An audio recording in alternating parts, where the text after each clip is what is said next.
ওই শুনো, কালকে তো ঈদ, আমাকে 500 টাকা দেও, কালকে আমি তোমাকে 1000 টাকা দিব। তোমাকে বাবা আমি বিশ্বাস করি না, তুমি আমার থেকে আগে এরকম করে অনেক টাকা নিয়েছো কিন্তু ফেরত দাওনি। এবার পাক্কা প্রমিস দিয়ে দেব, প্লিজ দেও এবারের মতো। আচ্ছা ঠিক আছে, এবারের মতো দিতেছি, আর কখনো কিন্তু পাইতাম না যদি টাকা কালকে না পাই। ওকে দেও। কি হলো, আমার খাবার দেও না কেন এখনো?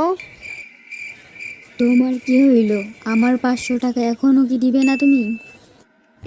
40 বছর হয়ে গেল, এখনো আমার টাকা আমি পাইলাম না। কয়দিন পর নাতি নাতনির বিয়ে দিব, এখন আমার টাকাটা তো দাও। ঠিক আছে, কালকে দেব। কাল